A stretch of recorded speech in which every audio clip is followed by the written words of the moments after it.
Atenção, atenção, gente boa! Vamos começando mais uma aula, né? Aqui, eu, tio Igor, tô aqui pra continuar, né? O assunto que a gente começou semana passada, ou foi quarta-feira? Foi quarta-feira, que foi a literatura de cordel, não é?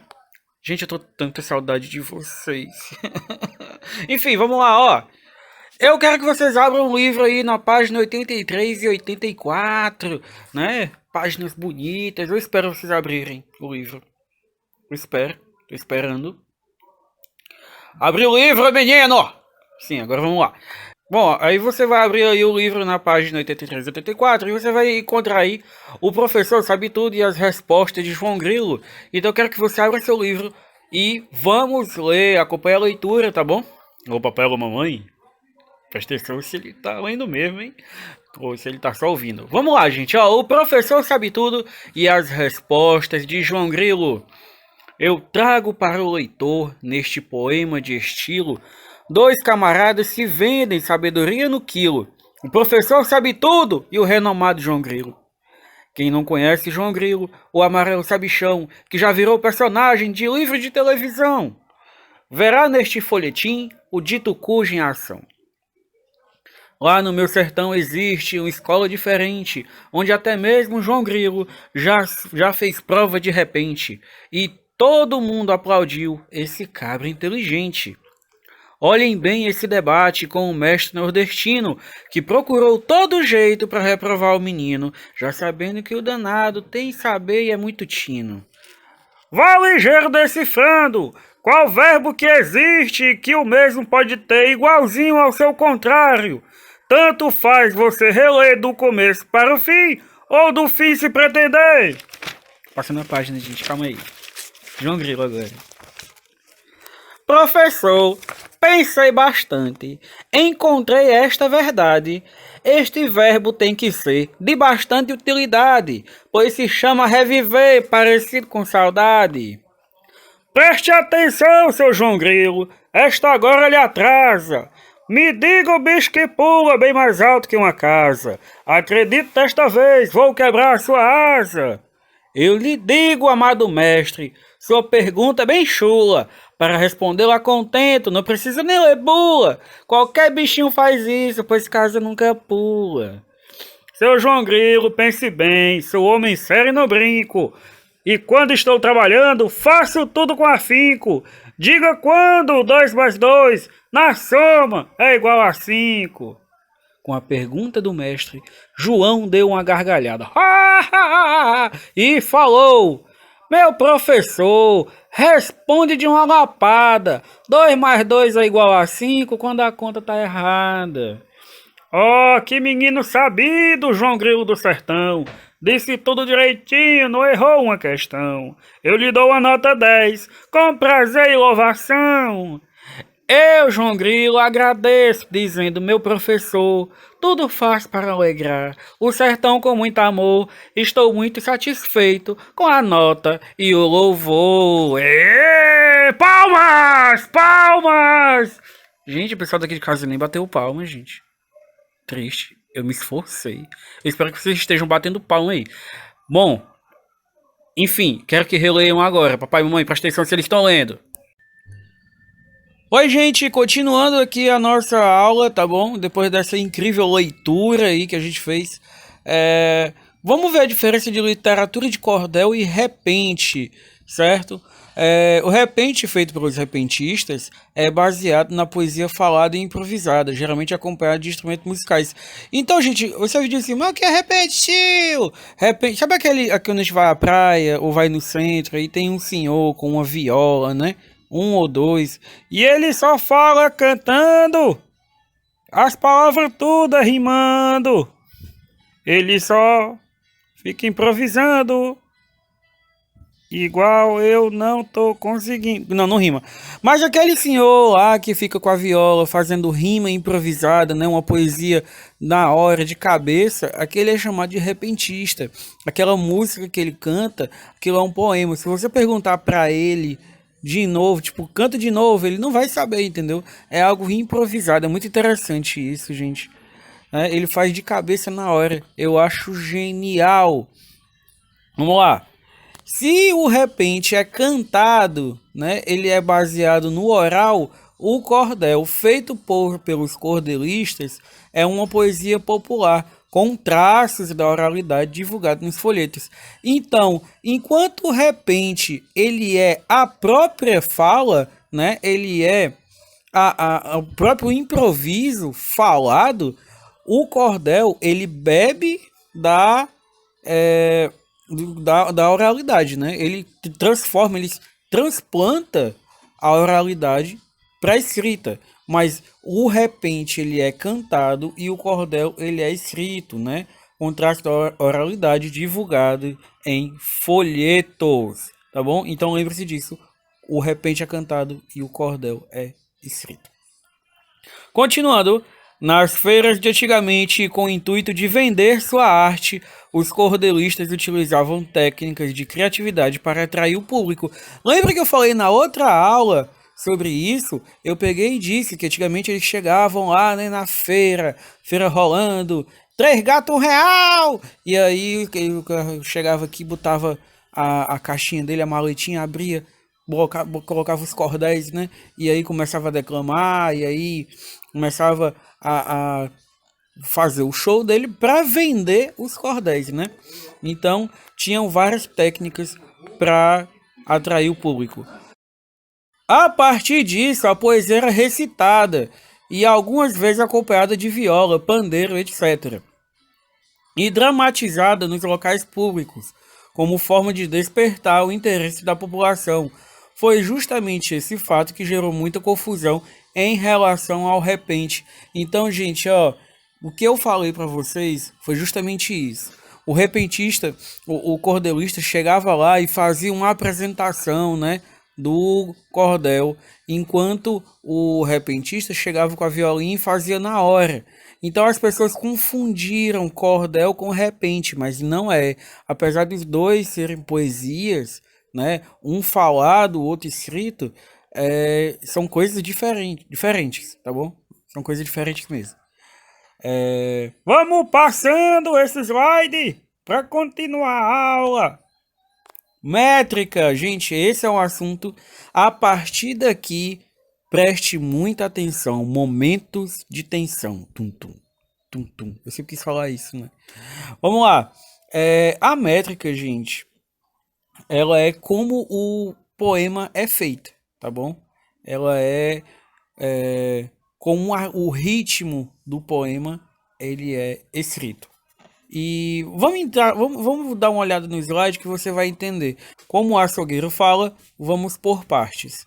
Vamos lá. O cordel pode ter 6, 8 ou 10 versos por estrofe. Lembra que eu falei o que é estrofe, né? É o parágrafo. Cada verso pode possuir o mesmo número de sílabas poéticas. Aí, ó, só para lembrar para vocês que sílaba poética é diferente de sílaba normal, tá bom? Quando a gente faz essa separação silábica poética, é diferente, você vai entender agora. Ó, denominam-se sílabas métricas ou sílabas poéticas. Cada uma das sílabas se constitui um verso de um poema. Então, quando a gente tem um poema, a gente tem sílabas poéticas, sílabas métricas, tá bom? Duas regras básicas para se contar sílabas poéticas, galera. Quando a gente for fazer a escansão, que é o que eu vou ensinar para vocês agora, né? Que é contar a quantidade de sílabas que a gente tem, quantas sílabas poéticas a gente tem num verso. A gente vai usar essas duas regras. Então, lembre-se, essa parte agora é importante. Importante. Vamos lá. Conta-se apenas até a última sílaba tônica do verso. Aí você diz, ô tio Igor, eu não sei o que é sílaba tônica. Eu vou lhe contar. Sílaba tônica é a última sílaba mais forte. Então você vai contando. 1, 2, 3, 4, 5, 6, 7, 8. Se a última sílaba da palavra for forte, a última sílaba do verso for forte, então vai acabar ali. Se for a penúltima, acaba ali, tá bom? Então a gente sempre vai contar até a última sílaba tônica do verso, tá bom? Última sílaba tônica do verso. Ó, Fundem-se as vogais de palavras diferentes se formam apenas uma sílaba poética. Esse aqui é interessante mostrar, certo? Mas basicamente, quando eu tiver duas vogais, se quando a gente fala elas ficam juntas, certo? A gente tem uma sílaba poética. Então eu puxo a vogal de outra palavra, né? Então vocês vão entender direitinho quando eu mostrar aqui agora. Vamos lá, mágica! Pronto, o exemplo. Aqui a gente tem: minha terra tem palmeiras, onde canta o sabiá. As aves que aqui gorjeiam, não gorjeiam como lá. Então, galera, minha terra tem palmeiras, onde canta o sabiá. As aves que aqui gorjeiam, não gorjeiam como lá. Se eu fosse fazer direitinho, seria assim, ó. Minha terra tem palmeiras. Teremos quanto? Minha terra tem 5 palmeiras. 8, né? Teríamos 8 sílabas. Porém, vamos fazer seguindo aquela regrinha aqui, ó. Conta-se apenas até a última sílaba tônica do verso.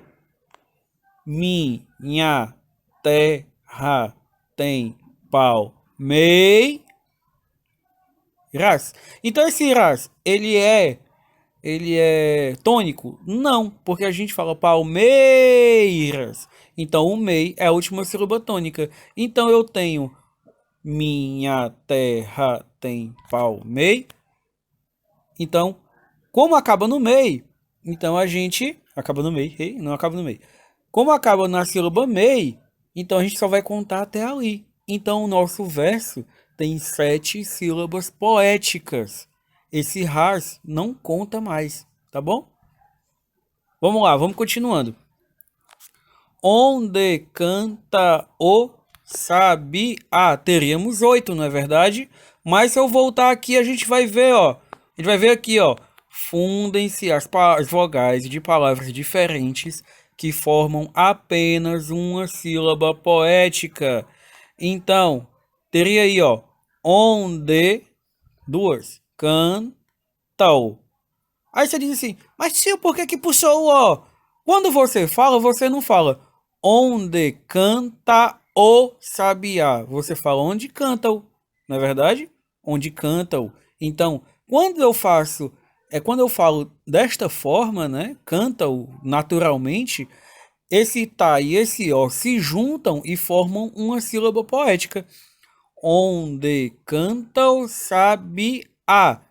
Qual é a última sílaba tônica? O A, de sabiá. Então aí a gente tem quantas sílabas poéticas? Eu espero que vocês tenham respondido. Vamos lá. As aves que aqui gorjeiam.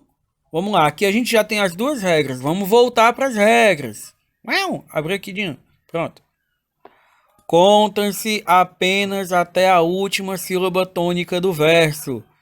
Então, lembre-se, sempre vamos contar até a última sílaba tônica e depois fundem-se as vogais de palavras diferentes que formam apenas uma sílaba poética. E para isso você tem que falar. Vamos lá. As aves, temos 3. Que há. Percebam, quando a gente fala as aves que gorjeiam, certo? Que há. Fica tudo junto. Então eles formam o quê? A palavra terminou numa vogal. Puxa a vogal seguinte. As aves que aqui gorjeiam, teríamos 8 sílabas. Porém, por que são 7?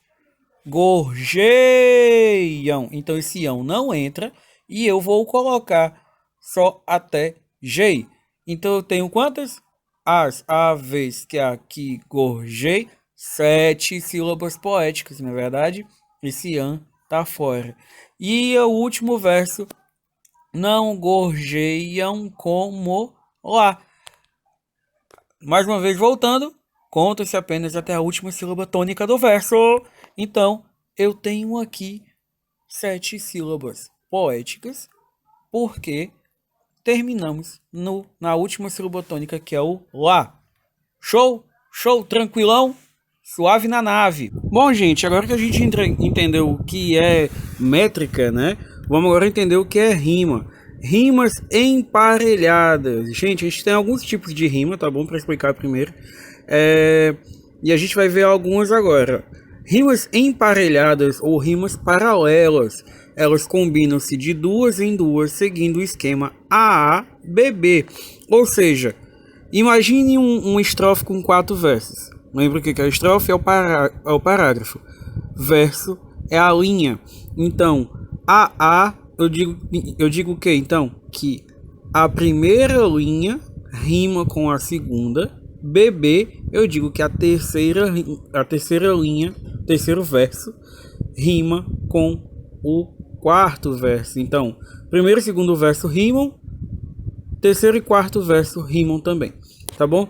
Então, ó, vagueio campos noturnos, muros soturnos, paredes de solidão sufocam minha canção de Ferreira Goulart. Quando eu digo, o primeiro verso termina em quê? Noturnos. Ele vai rimar com qual verso? Sendo rima paralela com o segundo. Então, noturnos rima com soturnos. Paredes de solidão, que é o terceiro verso, vai rimar com qual? Canção, que é o quarto verso. Então, gente, lembre-se, rimas paralelas, a gente vai ter primeiro e segundo verso rimando com uma rima e terceiro e quarto verso rimando. Então, AABB, tá bem? Vamos lá, vamos continuando. Pega o bonde. Rimas alternadas ou rimas cruzadas. Esse aqui é tranquilo, tá bom? Combinam-se alternadamente, seguindo o esquema AB. Entendendo o que foi o outro, você vai saber tranquilamente esse aqui, ó. Então, qual é o primeiro verso? A. Vai rimar com qual verso? Terceiro verso, certo? O segundo verso vai rimar com o quarto verso. Então, vamos lá. Olha o exemplo. O meu amor não tem importância nenhuma, nem tem o peso, nem de uma rosa, nem de uma espuma. Então, o primeiro verso, o meu amor não tem. Ele vai rimar com qual verso? O terceiro. Não tem o peso, nem. Já o segundo verso vai rimar com qual? O quarto. Importância nenhuma vai rimar com de uma rosa de espuma. Então, gente, esse aqui é muito comum, a galera usa muito, né, no rap. Mandar um rap. É isso aí. Tá bom? Vamos lá, vamos continuando. Isso é fácil, lembrando, ó. A, B, B e as cruzadas AB, AB. Show? Temos também as rimas interpoladas ou intercaladas. Combinam-se numa ordem oposta, seguindo o esquema AB, BA. Então, tendo essa ideia, lembrando dos anteriores, o primeiro verso vai rimar com o quarto e o segundo vai rimar com o terceiro. Vamos lá, vamos ver o exemplo. De tudo ao meu amor serei atento, antes e com tal zelo, e sempre e tanto, que mesmo em face do maior encanto, dele se encante mais meu pensamento. Então, gente, esse aí de Vinícius de Moraes, a gente vai ter o primeiro verso, atento, rimando com o quarto verso, pensamento. O segundo verso vai rimar com o terceiro, tanto, encanto. Tá show? Intercaladas, AB, BA. Ó, vou deixar aí para vocês darem uma olhada, o desafio, tá bom? Classifique as rimas em paralelos, interpoladas ou cruzadas. Show? Vou dar aquela pausazinha e você... Não, você copia depois, certo? Copia no caderno, depois você responde, me entrega, hein? Eu quero ficar sabendo. Então, gente, essa foi a nossa aula. Eu queria agradecer a todos por acompanharem esta aula belíssima. Sim, aí o que a gente tem em cima é a Clemilda, aquela galinha que a gente desenha, certo? Eu imagino que ela seja assim, talvez. Qual o tamanho desse venta? Então, morrendo de saudade de vocês, gente, real. Ó, não esqueçam, em casa também se estuda, tá bom? Não deixe de conferir a agenda lá no grupo. Beijo, tchau!